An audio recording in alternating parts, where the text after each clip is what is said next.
Hi friends, INR serial next எபிசோடுக்கான review வேணும்னு பார்க்கலாம். வாங்க சேனலை சப்ஸ்கிரைப் பண்ணிக்கோங்க, மறக்காமல் பெல் ஐகானையும் கிளிக் பண்ணிக்கோங்க. நம்ம சோழனும் நிலாவும் பிரியக்கூடாது. நிலா வந்து அந்த வீட்டை வேறு மாதிரி மாற்றணும், சோழனை வந்து லவ் பண்ணணும் அப்படின்னு நினைக்கிறவங்க இந்த வீடியோவுக்கு லைக் பண்ணி தருவீங்க. இங்கே நம்ம சோழனும் நிலாவும் இன்டர்வியூக்கு நம்ம சோழனோட ஃப்ரெண்ட் ஆஃபீஸ்க்கு போகிறாங்க. நம்ம சோழனோட ஃப்ரெண்டு வந்து இன்டர்வியூ எடுக்கிறாங்க. என்னடா நான் ஸ்டார்ட் பண்ணலாமா அப்படின்னு சொல்லி கேட்குறாங்க. என்ன எதுக்குடா கேட்டுக்கிட்டு இருக்க, நிலா ஏதாவது சந்தேகப்பட போகிறா, நானே என் அண்ணன் ரெக்கமெண்டில் வந்திருக்கான்ற மாதிரி சொல்லி வச்சுருக்கேன், நீ வேற காட்டி கொடுத்துட்டு போகிறடா, ஏதோ ஒன்று இன்டர்வியூ எடு, கண்டிப்பாக நிலாவோட குவாலிஃபிகேஷன் உனக்கே தெரியும், அவள் செம்ம டேலண்டான பொண்ணு, இந்த கம்பெனியில் அவள் வேலை பார்த்தானா உங்கள் கம்பெனிக்கு தான் பெருமை அப்படின்ற மாதிரி குசு குசுன்னு சொல்கிறாங்க. இங்கே சோழனோட ஃப்ரெண்டும் குசு குசுன்னு பேசிக்கிறத நிலா வந்து கவனிக்கிறாங்க. என்னங்க நீங்கள் ரெண்டு பேரும் என்னமோ பேசிக்கிறீங்க, ஆனால் எனக்கு காதலே விழலை, அப்படி என்ன தான் பேசிக்கிறீங்க அப்படின்னு சொல்லி கேட்குறாங்க. இல்லை நிலா ரொம்ப நல்ல படித்த பொண்ணு, ரொம்ப டேலண்டான பொண்ணு அப்படின்னு சொல்லிட்டு அதெல்லாம் சொன்னேன் அப்படின்னு சொல்லி சோழன் வந்து என்னென்னமோ சொல்லி நம்ம நிலாவை சமாதானம் செய்கிறாங்க. அதுக்கப்புறம் நம்ம நிலா வந்து இன்டர்வியூ அட்டன் பண்ணுறாங்க. சோழனோட ஃப்ரெண்டுமே இன்டர்வியூ வந்து எடுக்கிறாங்க. அவங்க பார்த்த வரைக்குமே நிலா வந்து ரொம்பவே டேலண்டான பொண்ணு தான், இந்த கம்பெனியில் வேலை செஞ்சால் சூப்பராக தான் இருக்கும் அப்படின்ற மாதிரி சோழனோட ஃப்ரெண்டுமே அதாவது நினைக்கிறாங்க. சோழன்கிட்டேயும் நிலாக்கிட்டேயும் சொல்கிறாங்க, இவங்க சூப்பராக எல்லாத்துக்குமே எல்லா கொஷினுக்குமே ஆன்சர் பண்ணிட்டாங்க, இந்த ஆஃபீஸில் ஒர்க் பண்ணால் நல்லா தான் இருக்கும்னு நினைக்கிறேன், ஆனால் இது வந்து என் அப்பாவோட ஆஃபீஸு, என் அப்பாவுக்கு வந்து சர்டிஃபிகேட் எல்லாமே வேணும் அப்படின்னு சொல்லுவார். நீங்கள் வந்து உங்களால் முடிஞ்சால் சீக்கிரமாகவே சர்டிஃபிகேட் எல்லாத்தையுமே ரெடி பண்ணுங்கள், நான் முடிஞ்ச அளவுக்கு என் அப்பா கிட்டே பேசுகிறேன், ஒரு 2-3 நாளில் நான் கால் பண்ணுறேன், கண்டிப்பாக நீங்கள் வந்து இந்த ஆஃபீஸில் தான் வேலை செய்வீங்க, நீங்கள் தைரியமாக போங்க, நம்பிக்கையாக போகலாம், ஏன்னா நீங்கள் அவ்வளோ ஒரு டேலண்டான கேர்ளாக இருக்கீங்க, உண்மையாகவே எனக்கு ரொம்ப பிடிச்சிருக்கு, நான் இன்டர்வியூ எடுத்ததில்லை, உங்களை மாதிரி யாரையுமே எடுத்ததில்லை, உங்களை மாதிரி யாருமே ஆன்சர் பண்ணவே இல்லை, சூப்பர், நீங்கள் நான் என் அப்பா கிட்டே பேசுகிறேன், உங்களால் முடிஞ்சால் சீக்கிரமாகவே சர்டிஃபிகேட் ரெடி பண்ணுங்கள் அப்படின்னு சொல்கிறாங்க. இங்கே நம்ம நிலா இருந்துட்டு ரொம்பவே சந்தோஷப்படுறாங்க. சோழங்கிட்டையும் சொல்கிறாங்க, நான் நினச்ச மாதிரி எப்படியாவது கண்டிப்பாக இந்த ஆஃபீஸ்லேயே நான் வேலை பார்க்கணும், எனக்கு செட் ஆகிற மாதிரி தான் இருக்குது இந்த ஆஃபீஸுமே, சரிங்க சார், நீங்கள் பார்த்துட்டு 2-3 நாளில் கால் பண்ணுங்கள் அப்படின்ற மாதிரி சொல்கிறாங்க. சரிங்க கண்டிப்பாக நீங்கள் இந்த ஆஃபீஸில் தான் வேலை பார்ப்பீங்க, நான் என் அப்பா கிட்டே பேசுகிறேன், முடிஞ்சால் சீக்கிரமாகவே நீங்கள் சர்டிஃபிகேட் ரெடி பண்ணுறது ரொம்பவே நல்லது அப்படின்னு சொல்கிறாங்க. சரிங்க அப்படின்னு சொல்கிறாங்க. அதுக்கப்புறம் இங்கே நம்ம சோழனும் நிலாவும் அப்படியே பேசிக்கிட்டே வராங்க. எப்படியோ எனக்கு ரொம்ப சந்தோஷமாக இருக்குங்க.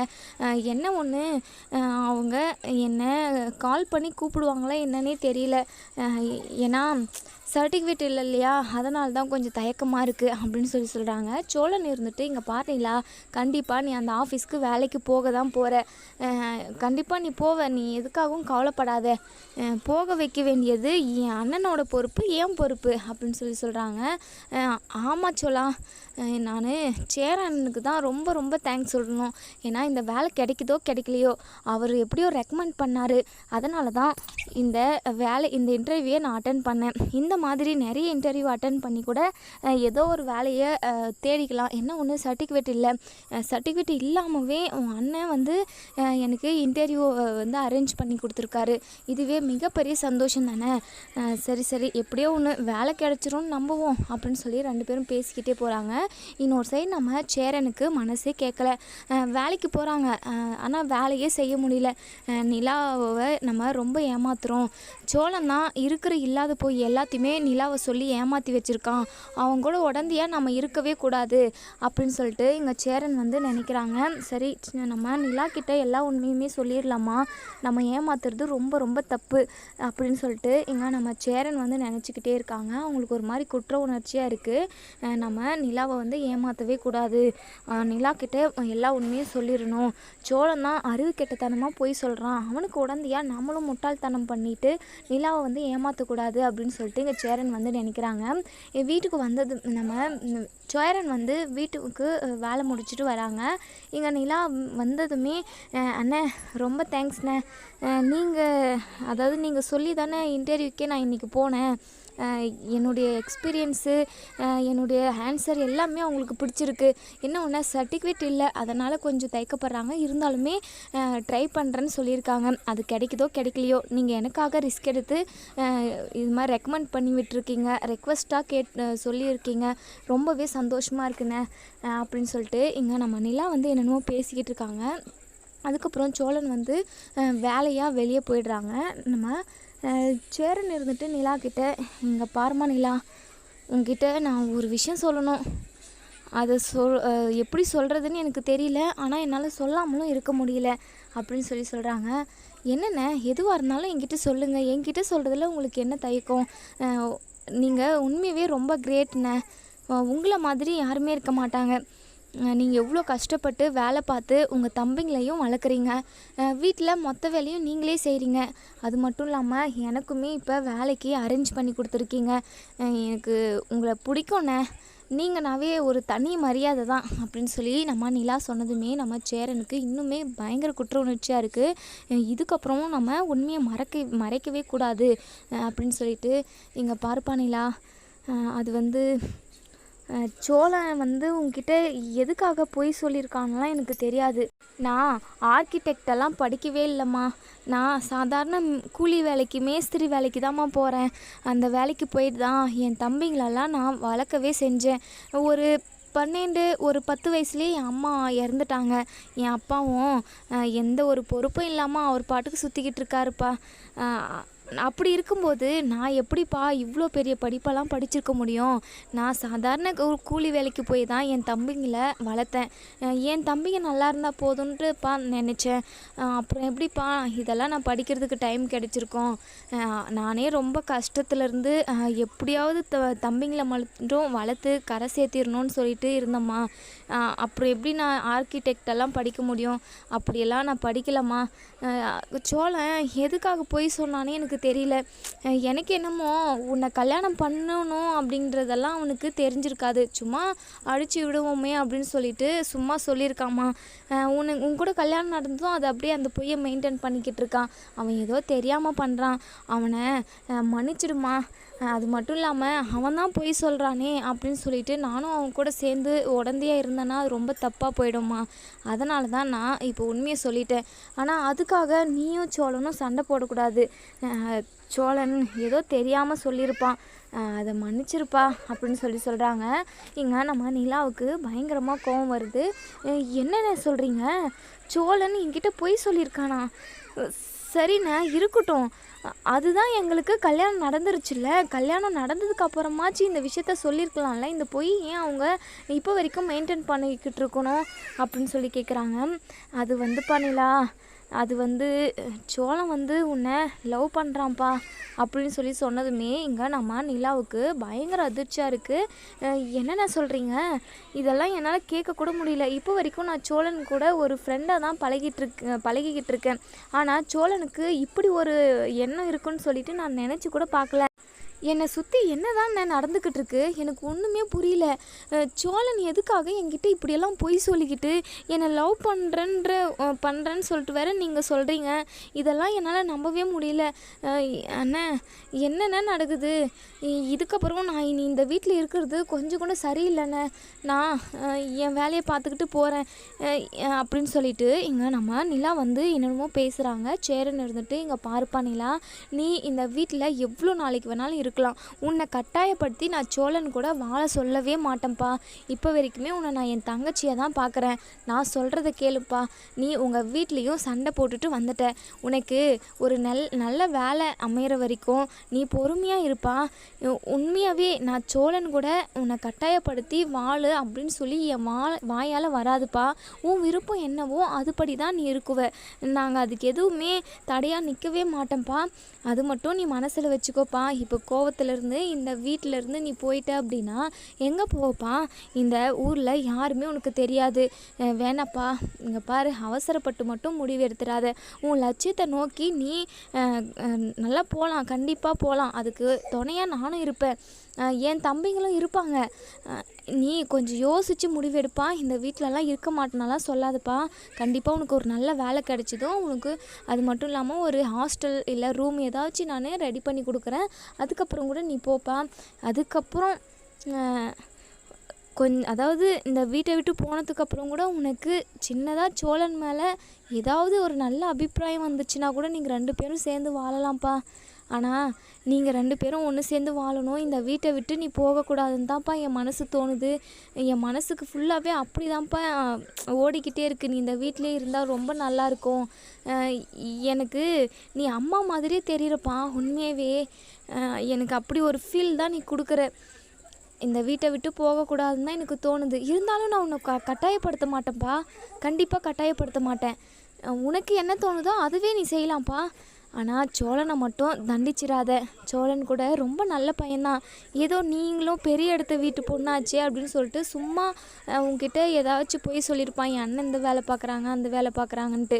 அதுக்காக நீ அவனை தப்பாக எடை போட்டுறாதுப்பா. அவனுமே ரொம்ப நல்ல பையன்தான்ப்பா அப்படின்னு சொல்லி நம்ம சேரன் வந்து சொல்கிறாங்க. இங்கே நிலாவுக்கு கோவத்தை அடக்கவே முடியல, பயங்கர டென்ஷனில் இருக்காங்க. ஆனால் நம்ம சேரன்கிட்ட எதுவுமே காட்டுறது கிடையாது. நம்ம சேரன் வந்து அதுக்கப்புறம் அவங்க வேலையை பார்க்குறதுக்கு போயிடுறாங்க. இங்கே நம்ம சோழன் வந்து வேலை முடிச்சுட்டு வராங்க.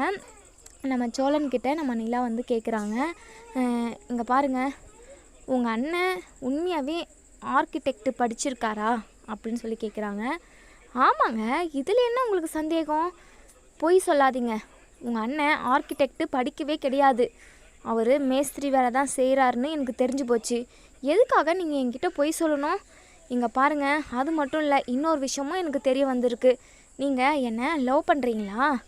சொல்லா, நீ இப்படியெல்லாம் பண்ணுவேன்னு சொல்லிட்டு நான் கொஞ்சம் கூட எதிர்பார்க்கல. எதுக்காக நீ என்கிட்ட பொய் சொல்லணும்? இப்படியெல்லாம் பொய் சொன்னால் நான் உன்னை லவ் பண்ணிடுவேன்னு நினச்சிக்கிட்டியா? ஏற்கனவே சொன்னது தான், உன்னை நான் என் ஃப்ரெண்டாக தான் பார்க்குறேனே. அதுக்கு மேலே உன்னை ஒரு ஸ்டெப்பில் கூட என் புருஷனாக நான் நினச்சி கூட பார்த்தது கிடையாது. எனக்கு என் லட்சியம் தான் முக்கியமே. என் லட்சியத்தை நோக்கி தான் நான் ஓடணும். என் அப்பா அம்மாவே நான் தூக்கி போட்டு வந்துட்டுருக்கேன். அது மட்டும் இல்லை, என் அப்பாவும் என் அம்மாவும் எவ்வளோ பெரிய இடத்துல இருந்து மாப்பிள்ளை பார்த்தாங்க. அவன் புத்தி சரியில்லை தான், ஓகே தான். அவன் இல்லைனாலுமே எனக்கு பெரிய இடத்துல தான் கல்யாணம் பண்ணி கொடுத்துருப்பாங்க. நான் உட்காந்து சாப்பிட்ற அளவுக்கு சொத்து பணம்ன்ட்டு எல்லாமே நிறைஞ்சு இருந்திருக்கோம். எனக்கு அதெல்லாம் முக்கியம் இல்லை. சொல்லா, உனக்கே தெரியும்ல, நான் நல்லா படிச்சிருக்கேன். என் படிப்புக்கு ஏற்ற வேலையை பார்க்கணும், என் லட்சியத்தை வந்து நான் நோக்கி போகணுன்றது தான் என்னுடைய ஆசையே. அதுக்கு நடுவில் இந்த லவ்வு கல்யாணம் அதுக்கெல்லாம் இடமே இல்லை சொல்லா. ஆனால் இதெல்லாம் நான் கேட்டதுமே நான் பயங்கரமாக ஷாக் ஆகிட்டேன். நீ போயிட்டு என்னை லவ் பண்ணுறிய, அப்போ அதுக்காக தான் என்னென்னமோ சொல்லி ஏமாற்றி போலீஸ் ஸ்டேஷனில் என் கழுத்தில் தாலி கட்டிட்டேன், அப்படி தானே அப்படின்னு சொல்கிறாங்க. என்னங்க நீங்கள் இப்படியெல்லாம் சொல்கிறீங்க? நான் போய் சொன்னதாங்க. ஃபஸ்ட்டு நான் அப்போல்லாம் உங்களை லவ்வே பண்ண கிடையாது. நீங்களும் ஏதோ பெரிய இடத்து பொண்ணு, என் கூட வந்து அடிக்கடிக்கு பேசுவீங்க, எனக்குமே உங்களை பிடிக்கும். ஆனால் நான் அப்போல்லாம் உங்களை லவ்வே பண்ணல. ஏன்னா உங்களுக்கும் அந்த சூர்யாவுக்கும் தான் நான் கல்யாணம் பண்ணுறதா பேசிக்கிட்டு இருந்தாங்க. அப்புறம் எப்படிங்க நான் உங்களை லவ் பண்ணுவேன்? நீங்கள் பெரிய இடத்து வீட்டு பொண்ணு அப்படின்றதுக்காக நீங்கள் கேட்டதுனால நான் என் அண்ணன்லாம் இப்படி ஆர்கிடெக்ட் படிச்சிருக்காரு அப்படி இப்படின்னு சும்மா சொல்லிவிட்டேன். ஆனால் உங்களுக்கும் எனக்கும் யதார்த்தமாக கல்யாணம் நடக்கும்னு நான் கனவுலையாங்க பார்த்தேன்.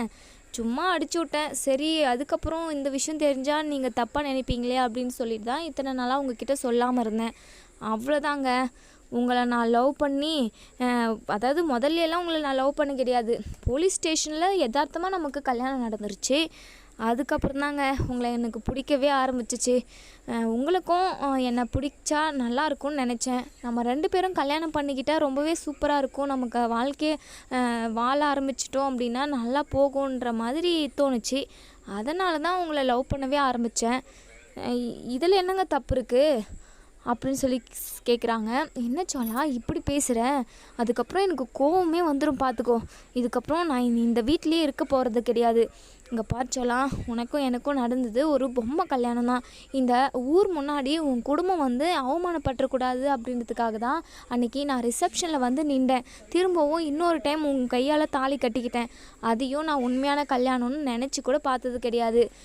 உன் தம்பிங்கெல்லாம் கஷ்டப்படக்கூடாது. இந்த ஊர் ஆளுங்க இந்த குடும்பத்தை ஏற்கனவே கேவலமாக பேசிக்கிட்டு இருக்காங்க. உங்கள் எல்லாரையுமே கஷ்டப்படுத்திக்கிட்டு இருக்காங்க. அது மட்டும் இல்லாமல் சேரான வந்து ரொம்ப ரொம்ப நல்லவர். அவருக்காகவும் தான் நான் இந்த வீட்லேயே இருக்கிறேன். அப்படி இல்லைன்னா நான் எப்போவோ வீட்டை விட்டு போயிருப்பேன்.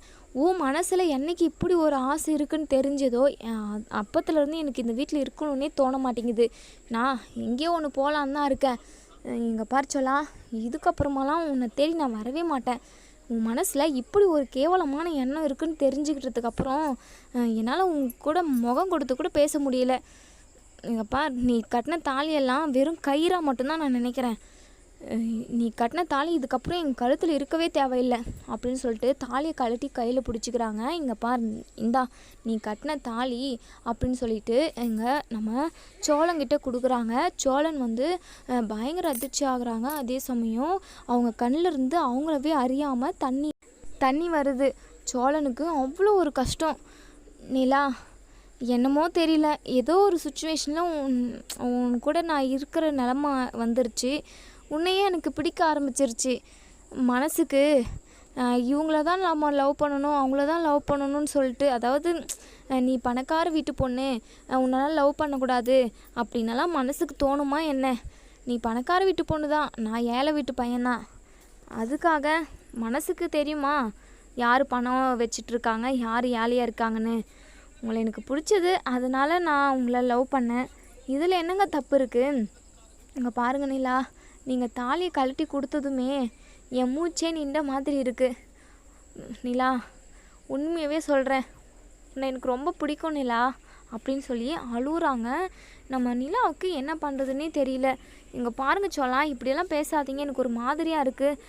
நான் உங்ககிட்ட ஏற்கனவே சொல்லியிருப்பேன், என் அம்மா என் அப்பா எல்லாரையும் என் சொத்து பணம் எல்லாத்தையுமே நான் தூக்கி போட்டுட்டு வந்துட்டேன்.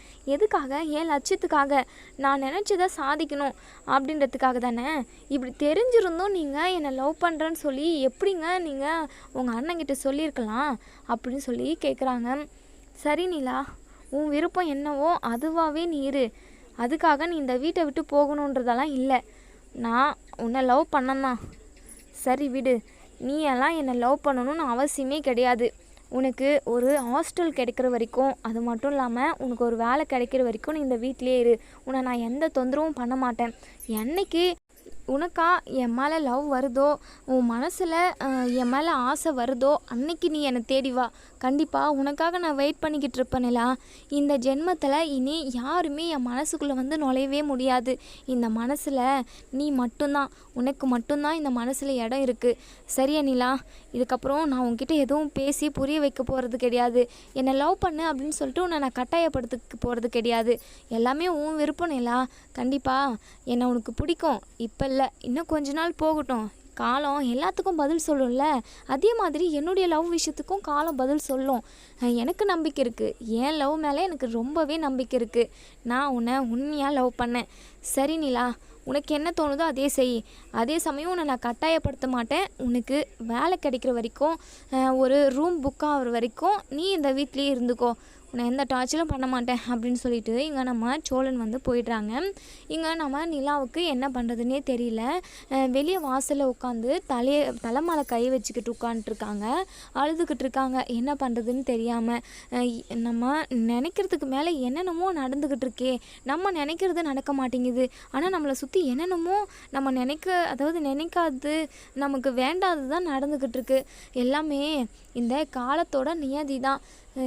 ஏன்னா இப்படியெல்லாம் அந்த கடவுளை என்னை போட்டு சித்திரவதை பண்ணுதுன்னு தெரியலையே அப்படின்னு சொல்லிட்டு ரொம்பவே ஃபீல் பண்ணி அழுதுகிட்டு இருக்காங்க. அப்போது நம்ம பல்லவன் வெளியே வராங்க. என்ன அண்ணி இவ்வளோ நேரம் ஆகுது வெளியே உட்காண்ட்ருக்காங்க அப்படின்னு சொல்லிட்டு, அண்ணி என்ன பண்ணுறீங்க, டைம் ஆயிடுச்சு, நீங்கள் தூங்க போகலையா அப்படின்னு சொல்லி கேட்குறாங்க. நம்ம நிலா வந்து அழுதுகிட்டு இருக்காங்க. என்ன நீ எதுக்காக அழுகுறீங்க, உங்கள் அம்மா அப்பா ஞாபகம் வந்துருச்சா அப்படின்னு சொல்லி கேட்குறாங்க. இல்லை பல்லவா, அதெல்லாம் ஒன்றும் இல்லை, என்னவோ மனசு கஷ்டமாக இருக்குது, அதனால தான் அழுதுகிட்டு இருக்கேன்.